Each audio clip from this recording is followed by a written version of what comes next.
Fait que Margot, Oui.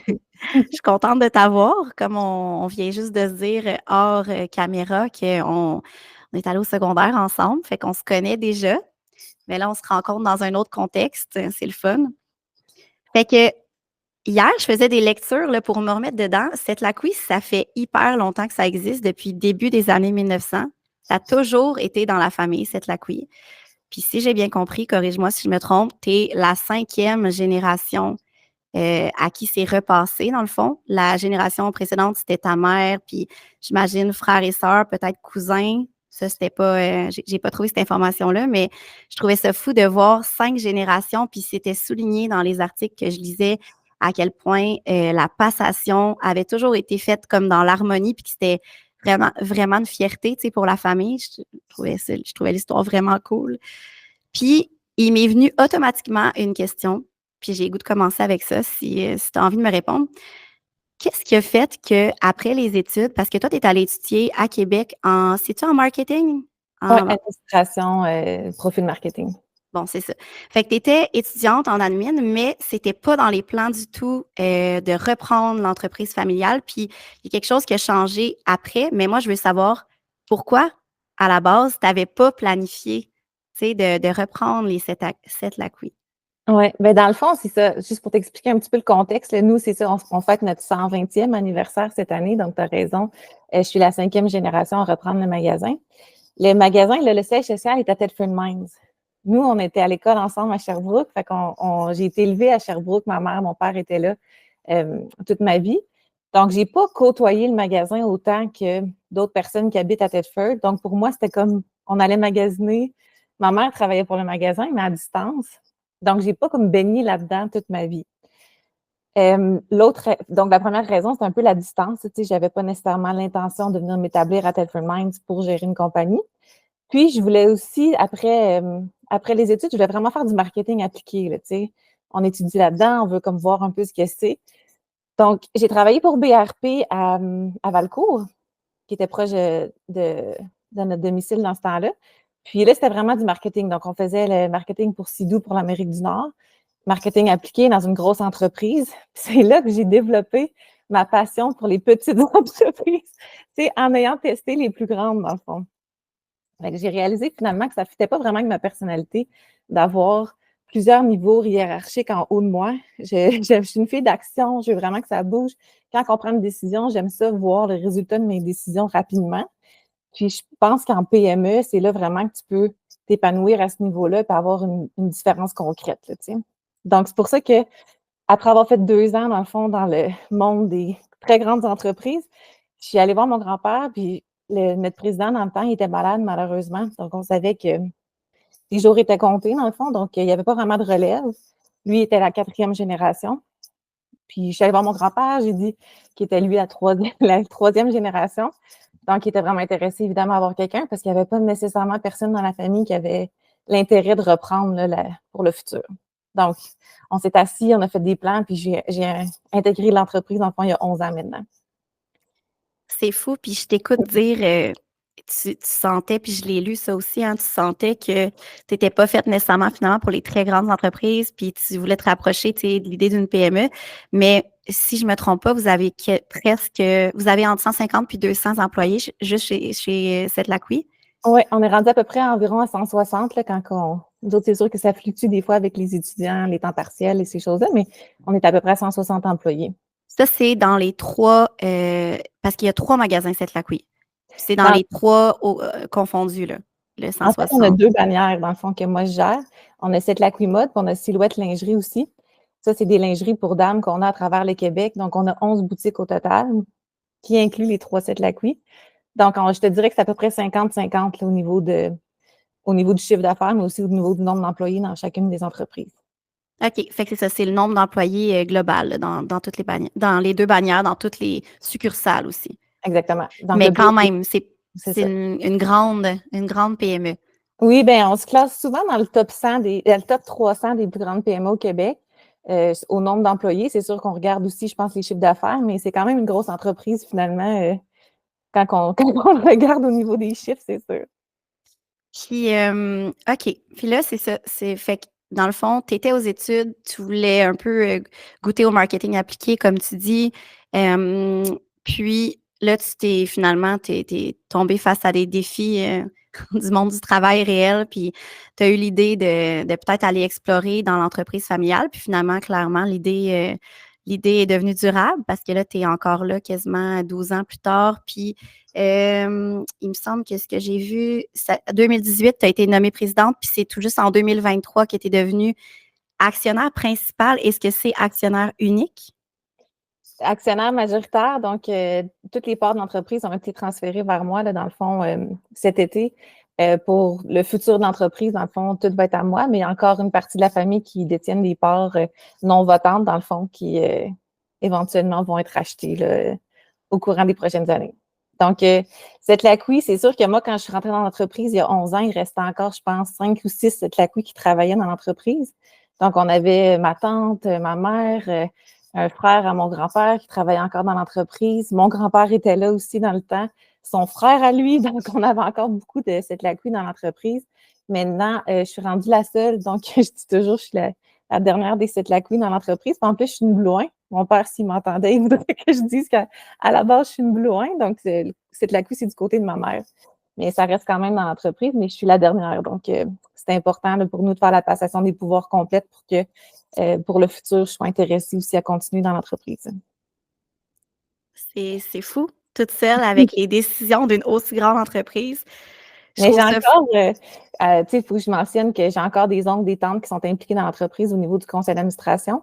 Donc, j'ai encore mes mentors qui sont là. Quand on a des grosses décisions à prendre, on les valide ensemble quand même. Puis, une des choses qui est le fun de reprendre une entreprise qui existe déjà, c'est qu'on a des employés qui sont là depuis 40 ans, 45 ans, 30 ans.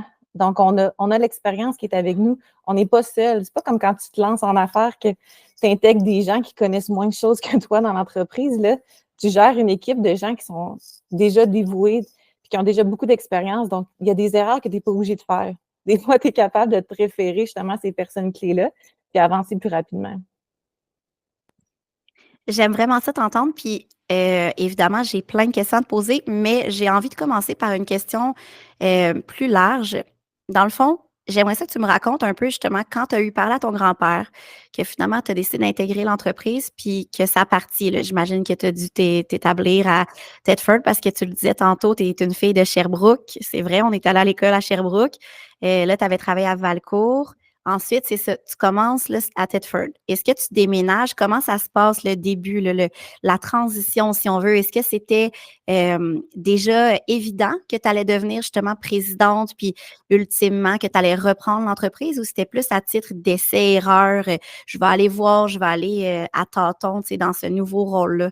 J'aimerais ça savoir vraiment comment ça s'est déroulé, la transition. C'est une bonne question. Dans le fond, moi, j'y allais avec l'objectif là, de devenir présidente un jour puis reprendre l'entreprise parce que c'est sûr, comme je te disais, il n'y avait pas vraiment nécessairement quelqu'un d'autre qui avait l'intérêt. C'est sûr que, comme tout dans la vie, tout est un essai-erreur. On peut toujours changer d'idée puis essayer. Donc, la première chose que j'ai faite, c'est que la première année, j'ai fait du voyagement. Donc, je partais le matin, je venais me travailler. On avait la chance aussi d'avoir un chalet là, familial qui était pas très loin du magasin, qui était inoccupé la moitié de l'année. Donc, j'ai dormi là souvent. Fait que j'ai eu cette chance-là. Mais tout de suite après, avec mon conjoint dans le temps, on a déménagé, on a acheté une maison. Donc, je pense que ça a été un an après là, le début de cette aventure-là qu'on a décidé de déménager puis s'établir à Thetford. Donc, non, ouais, c'était quand même fluide, ça s'est bien fait au niveau de l'intégration dans l'entreprise. On a commencé en donnant un poste, c'était un peu comme, je me rappelle même plus du nom tellement qu'il était long. Ça c'était une erreur RH qu'on a faite au début, mais c'était un peu comme, j'avais pas vraiment de poste. J'ai créé mon poste au sein de l'entreprise pour valider un peu tout ce qui se faisait, puis avoir un œil externe aussi sur des politiques qui existaient depuis 50 ans, tu sais, qu'à un moment donné, il y en a que c'est bon de garder, mais il y en a aussi qu'il faut évoluer. Donc, je suis arrivée un peu avec mes yeux neufs, puis là, je me suis mis à changer des choses. Donc, c'est sûr que j'ai eu une intégration qui n'était pas toujours facile avec les gens qui étaient là depuis très longtemps.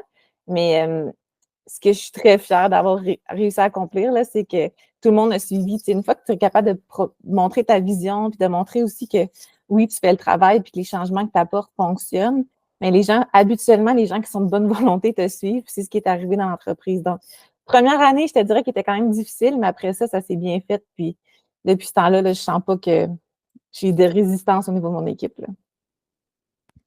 C'est drôle que là, tu arrives, finalement, tu vas vers où j'ai envie que tu ailles. Tu parles naturellement de tes employés.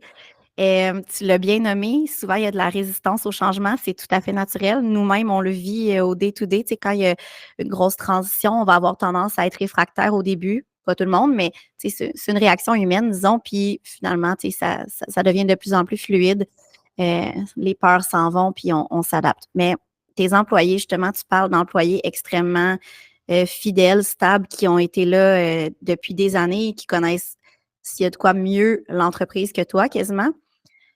Comment tu as géré ça auprès d'eux quand tu arrivais avec justement des changements? Parce que ça aussi, c'est ce que j'ai compris à travers mes lectures, puis je trouvais ça super intéressant. Tu sais, tu nommais bien la cohabitation entre l'expérience, ces gens-là qui sont là depuis super longtemps, plus tous tes mentors de la famille, puis les yeux nouveaux de quelqu'un qui est plus jeune, qui baigne dans le marketing, les tendances actuelles, etc. Puis, tu sais, faire cohabiter ça, je me disais que ça devait faire un mélange super intéressant, mais j'entrevoyais justement peut-être, tu sais, des réactions d'employés qui peuvent être réticents.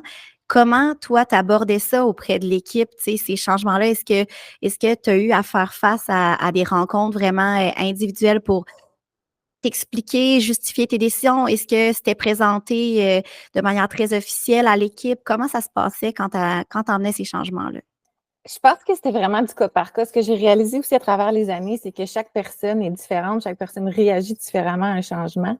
Donc, c'est en apprenant justement à connaître les gens dans un day-to-day basis, puis de la façon qu'ils réagissent aux choses, que j'ai appris par erreur, et c'est erreur aussi, comment apporter ces changements-là. Donc, une personne, ça peut être un coin de bureau, on se rencontre dans le corridor, hey, tu sais, j'ai eu cette idée-là, qu'est-ce que tu en penses? On met ça en application, ça passe très bien. Il y a d'autres personnes, par contre, qui vont réagir très différemment ou avec un peu plus d'un niveau d'anxiété différent aussi. Il y a des gens qui ont un peu peur que leur situation change ou que leur poste change avec des nouveautés, ce genre de choses-là. Donc ça a été plus des rencontres one-on-one où on a parlé beaucoup plus de leurs peurs, leurs insécurités par rapport à ça. Mais au début, quand je suis arrivée, moi, je suis quelqu'un de très franche. Andréane, elle me connaît. On, a, on était à l'école secondaire ensemble. Fait que c'est quelque chose que j'ai appris à changer, moduler mon texte ou la chose que je veux mettre de l'avant par rapport à la personne qui est en face de moi. Fait que c'est rare que je fais des gros changements comme dans une salle avec des gens devant tout le monde parce que chaque personne comprend un message différent, je trouve.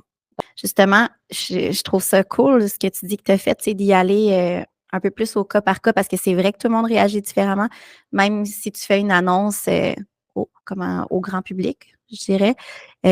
Évidemment, tu vas avoir chaque petite gestion de cas individuelle à faire. Puis, ben, il y a des gens qui le font pas. Tu sais, de fil en aiguille, bref.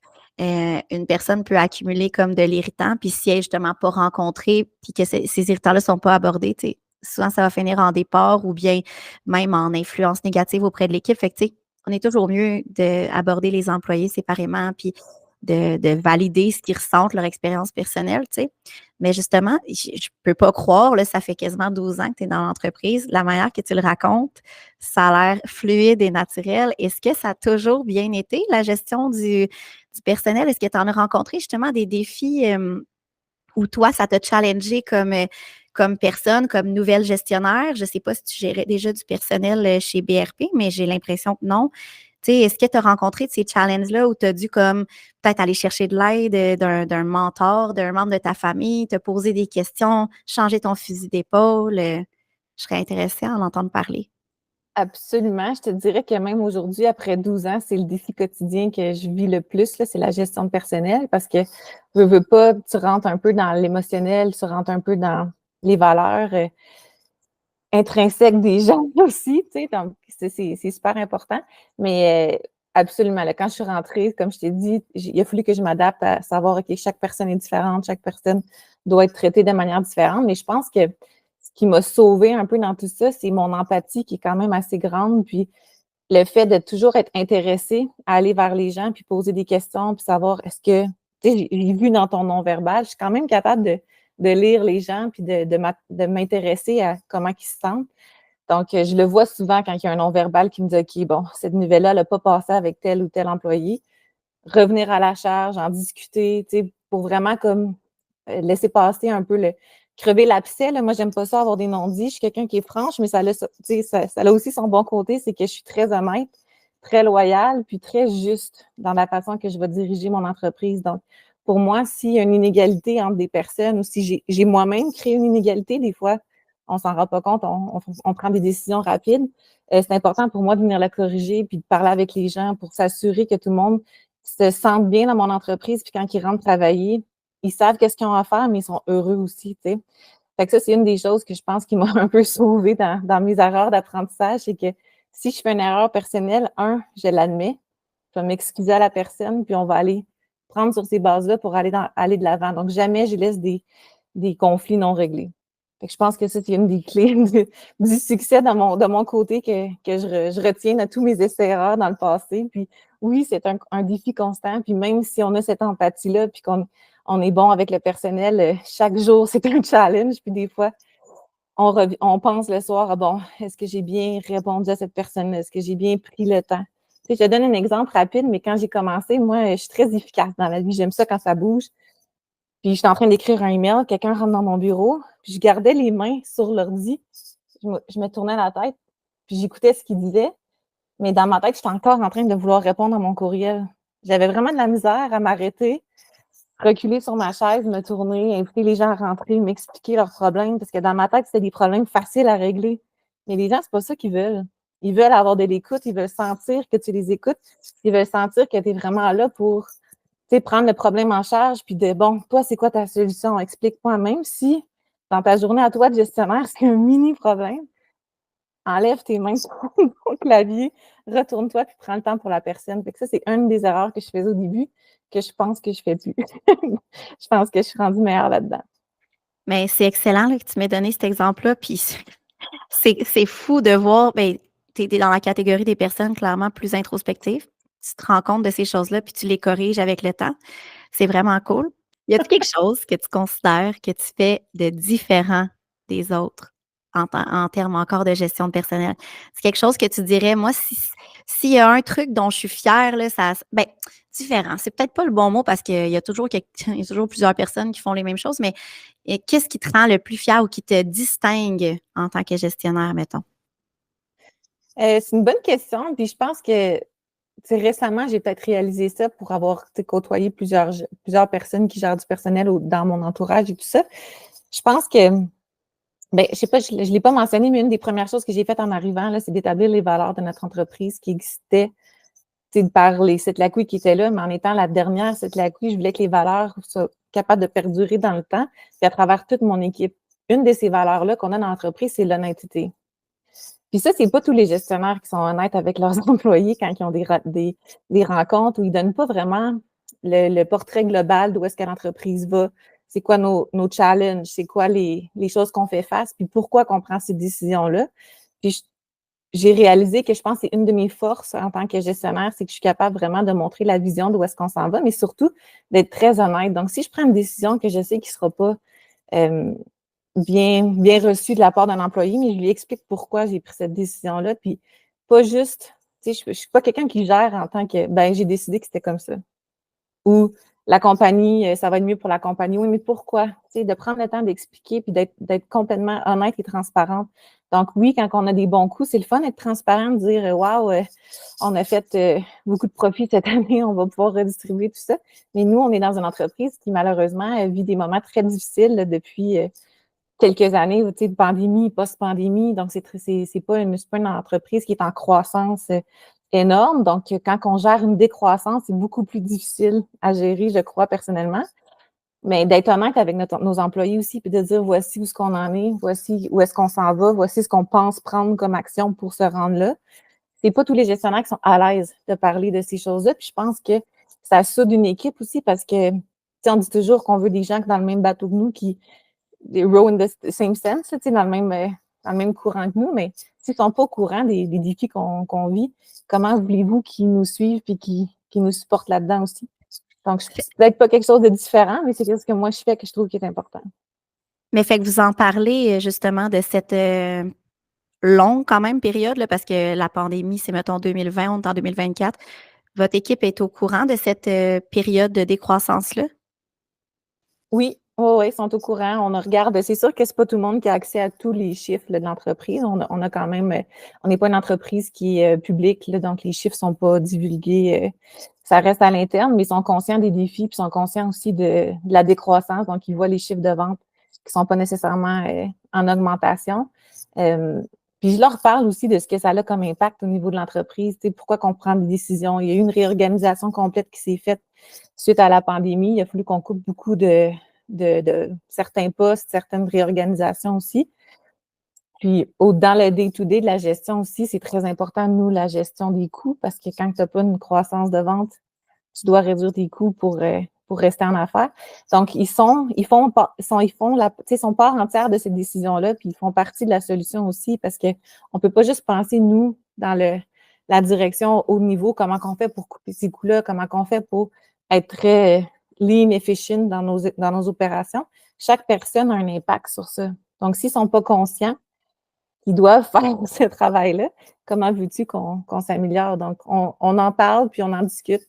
Puis je pense que c'est important pour avoir une cohésion d'équipe, puis justement pour que les gens ils savent vers où on veut s'en aller. Tu sais, on leur donne quand même une vision de moyen-long terme pour le futur, là. Mais de mon côté, je trouve que c'est important. Oui, je suis bien d'accord. Puis qu'est-ce qui a fait que, ben, en fait, j'aurais peut-être commencé dans le sens inverse. La pandémie est arrivée, j'imagine, là, c'est loin dans ma tête, mais le commerce de détail, il y a eu des fermetures complètes, là, tu sais, des longs moments où il n'y avait pas, tu sais, que vous étiez obligé de fermer. En tout cas, c'est pas mal certaine de ça. Est-ce qu'à un certain point, parce que là, tu étais en poste à ce moment-là, si on regarde les années, tu étais déjà présidente, tu n'avais Ça a pas été, je pense, nécessairement le... ouais, ma première année de présidence, je pense, on est tombé en pandémie globale Bon, mondiale. voilà. Fait que là, à ce moment-là, ça arrive, la pandémie arrive, tu es nouvellement présidente, fait que tu as un plus grand pouvoir et une plus grande obligation décisionnelle. Est-ce que tu as eu la pensée comme ça y est, on ne traversera pas la pandémie, on va être obligé de fermer, tu sais? Absolument. C'était les plus difficiles mois, je te dirais, là, de ma carrière, là. Parce que quand la pandémie elle a commencé, là, on se rappelle, ben, pour ceux c'est ça, qui se souviennent, qui ont eu un commerce, c'est que la première indication qu'on a, c'est vous devez fermer vos commerces pour une période indéterminée à partir de maintenant. En 120 ans de carrière, au niveau de l'entreprise, il y a eu des guerres, il y en a eu du chamboulement, on n'a jamais fermé de commerce. C'était une première dans son ensemble. Puis moi, je me souviens, je l'appelais le War Room. J'étais avec mon directeur général qui est avec nous depuis 36 ans, je crois maintenant. Je travaillais dans son bureau pendant toute la semaine parce qu'on avait tellement de choses à gérer, tellement de choses à planifier. Puis j'ai remis 145 lettres à mes employés de chômage, tu sais, je ne peux plus les rémunérer, on était fermés. Ça, là, ça a été tellement difficile, puis on regardait, nous, on reçoit de la marchandise, fait qu'on a des millions d'inventaires, puis il faut commencer, il faut payer nos fournisseurs. Fait que juste au niveau cash flow, au niveau d'autres, on roule sur un roulement, justement, mais quand tout est à l'arrêt, qu'est-ce qu'on fait? Fait que c'était tout ce branle-bas de combat-là avec appeler les banques, appeler, tu sais, toutes des choses que j'avais pas nécessairement, que j'avais jamais faites, honnêtement, puis personne n'avait jamais fait un peu. Donc, c'était vraiment, puis c'était l'inconnu. On savait pas ce qu'on aurait comme aide gouvernementale ou s'il y en aurait. Donc, ça a été une grosse période difficile, puis on savait pas, on a eu cette pensée-là, est-ce que c'est le moment de mettre la clé dans la porte, tu sais? On arrête, puis je vais faire une autre carrière, quoi que ce soit. Puis il y avait quelque chose en arrière de moi qui disait toujours oui, mais il me semble qu'on n'est pas allé au bout de ce qu'on voulait essayer. Tu sais, je n'avais pas mis en place tous les changements que je voulais mettre en place pour savoir si réellement il y avait un futur pour l'entreprise. Donc, on a décidé de power through, push through. Finalement, on a eu de l'aide gouvernementale au niveau fédéral qui a sauvé les entreprises. Tu sais, je ne sais pas dans les autres domaines, mais nous autres, de notre côté, c'est sûr que ça l'a vraiment aidé. Là, tous les prêts d'urgence qu'on a eus, les subventions qu'on a eues au niveau des salaires aussi, on a pu réintégrer des gens tranquillement sur le payroll. Donc, ça a été une grosse période. Puis en plus, au niveau personnel, je me suis séparée, j'ai déménagé tout ça dans le même, je pense, 3 mois parce qu'on était fermés.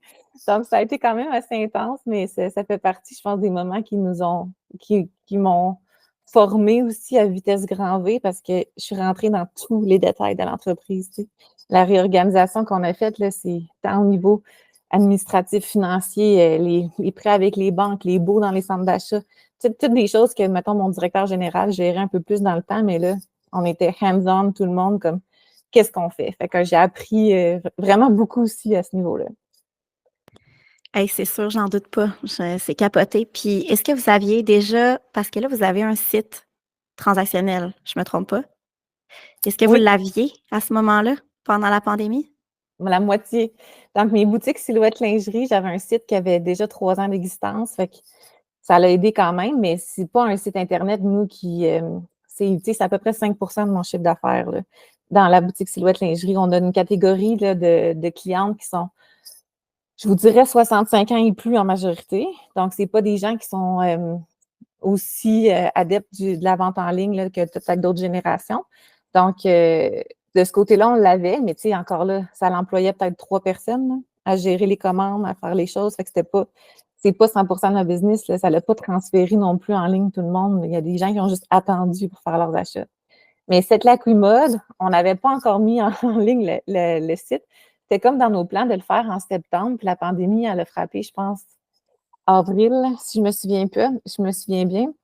Fait que mon équipe marketing qui reposait en moi, ma directrice marketing maintenant, qui était dans le temps, qui était ma coordonnatrice, puis mon directeur TI, on a fait la mise en ligne de produits 24 heures sur 24 pendant comme 10 jours pour mettre le site en ligne, cette Lacui, qui est énorme parce que nous, on a, tu sais, pour ceux qui connaissent le magasin Cette Lacui, c'est un peu comme un mélange de l'abbé Simons. Là, on a des départements. Fait qu'on vend de l'homme, de la femme, de l'enfant.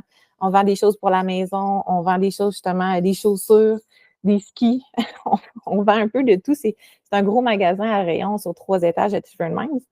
Donc, mettre la quantité de stock qu'on a en ligne en si peu de temps puis faire un site qui est transactionnel, ça a été un travail colossal on a réussi à le faire. C'est sûr que ça n'a pas changé grand-chose au niveau des résultats de l'entreprise parce que, bon, ce qu'on réussissait à vendre en ligne, ça ne changeait pas quand même les résultats au final, mais ça nous a permis justement le projet qu'on retardait, bien, en fait, on l'a fait. Puis depuis ce temps-là, on fait des améliorations constantes parce qu'un site qu'on fait en une semaine, on s'entend que ce n'est pas le même site qu'on a présentement que vous pouvez aller magasiner. Donc, je pense que ça nous a comme donné un peu le coup de pouce qu'on avait besoin pour le mettre en place. Puis, comme on dit tout le temps, ben, à un moment donné, fais juste le pousser, puis on fera des améliorations plus tard. Parce que si tu attends, pour que ça soit, avant que ça soit parfait, ben, en fait, tu bouges pas. Fait que ça nous a donné le coup de pouce justement pour aller de l'avant. Super, j'aime j'aime ton histoire, surtout quand tu dis que vous avez passé je ne sais pas combien de temps à mettre des trucs en ligne, 24 heures sur 24, je l'imagine là, la Ah, genre c'était de fou. urge là, tu sais, de mettre ça, de pusher ça pour vendre un peu. Puis je sais que ça a été la situation de plusieurs commerces là, de tout d'un coup avoir le coup de pied, qui attendait pour, avoir un site transactionnel dans le fond. Est-ce que, sur un tout autre, ordre d'idée, est-ce que tu as des mentors ou est-ce que tu as eu des mentors dans ton parcours, de nouvel entrepreneur? La pandémie, devenir, maintenant actionnaire, majoritaire, tous ces changements-là, est-ce que tu fais ça en te confiant à ta mère, pendant un souper de famille ou à ton chum le soir quand tu reviens ou tu dirais qu'il y a vraiment une ou des personnes qui ont joué comme un rôle capital, là, tu sais, dans ce processus-là? Ben, je te dirais que c'est sûr qu'il y a eu beaucoup ma famille, donc, tu sais, les gens proches de moi qui ont baigné dans l'entreprise.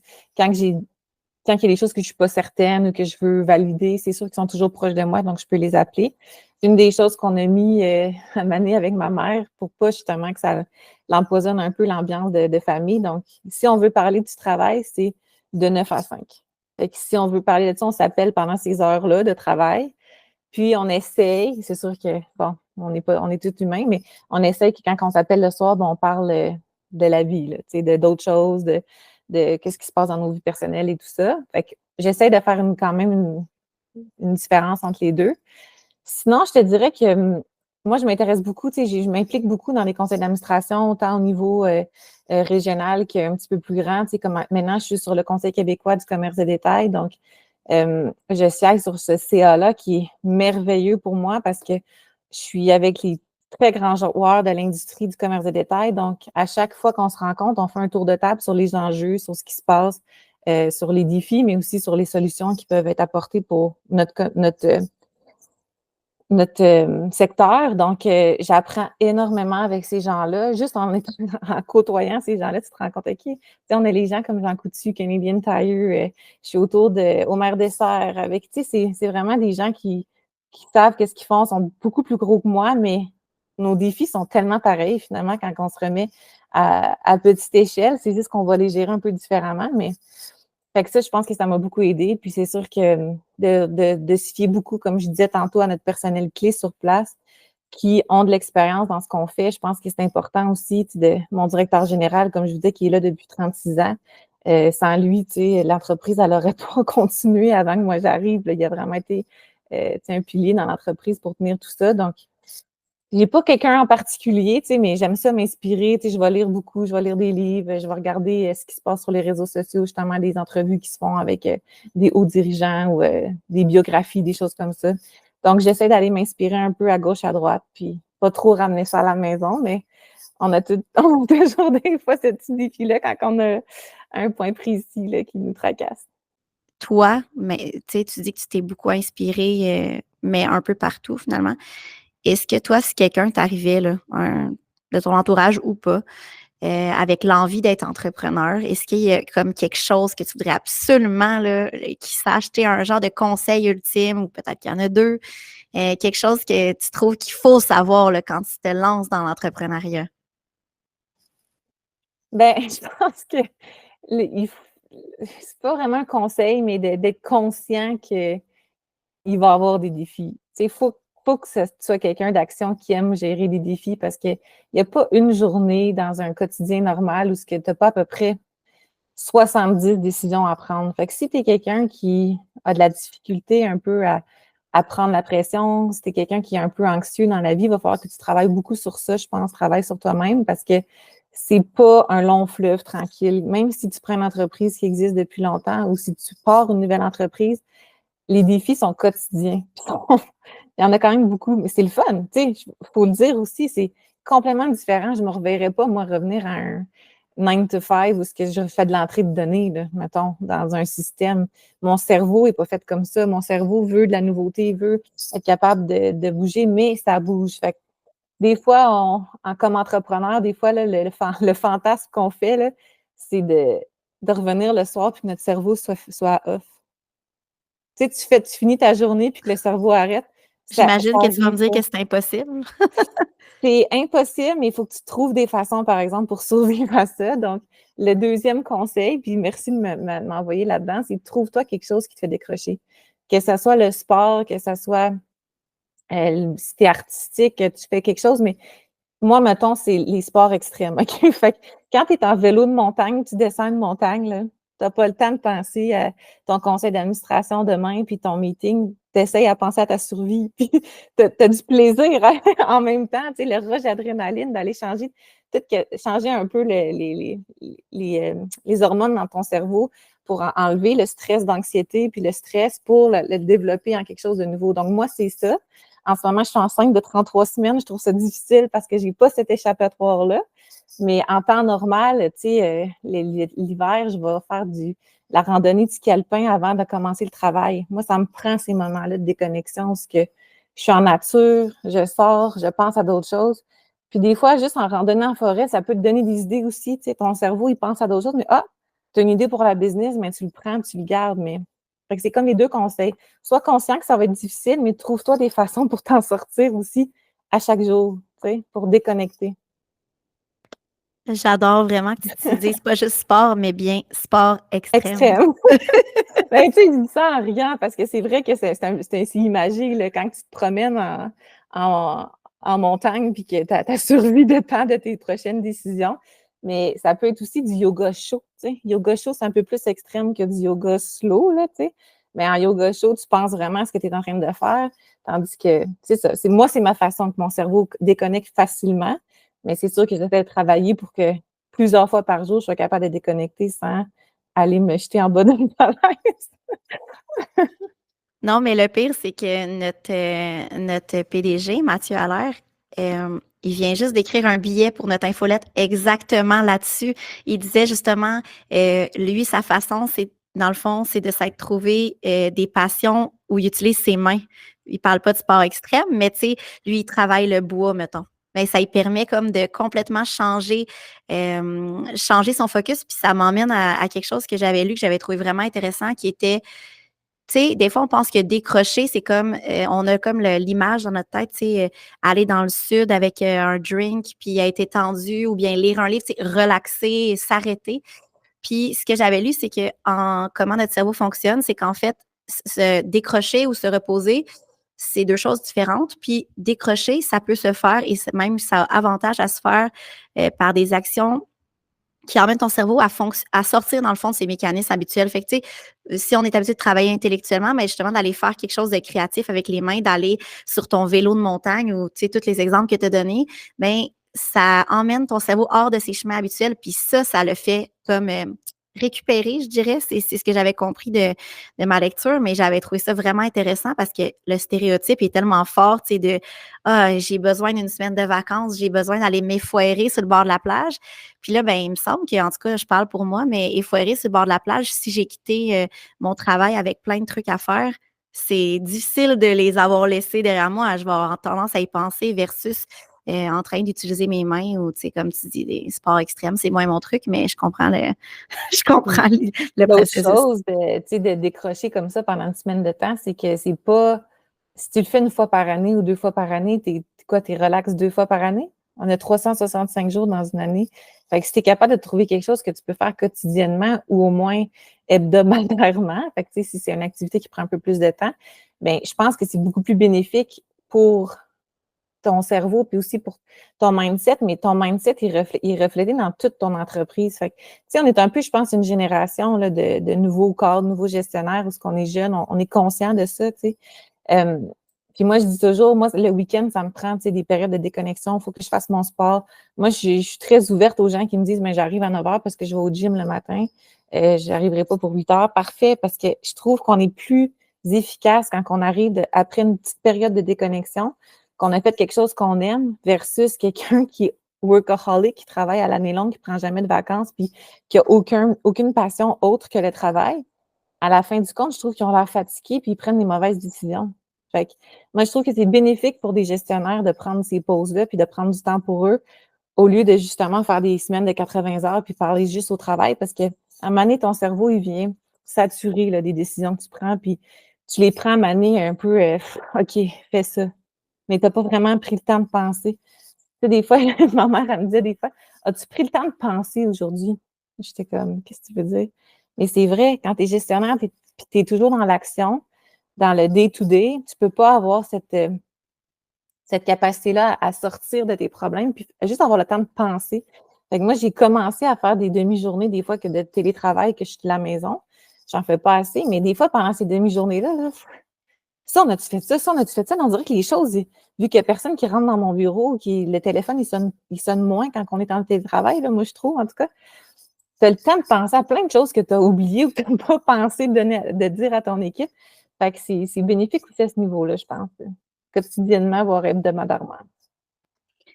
Ah, je trouve ça tellement intéressant. Puis tu m'as sûrement vu prendre des notes dans les derniers 15 minutes parce qu'on dirait que je voulais cibler des choses que tu dis qui m'apparaissent être comme vraiment spécialement pertinentes, mettons, pour d'autres gestionnaires qui voudraient s'inspirer. Tu sais. Le parallèle de quelqu'un qui relaxerait, tu sais, qui prendrait ses vacances 1 ou 2 fois par année, puis c'est ça le moment où il.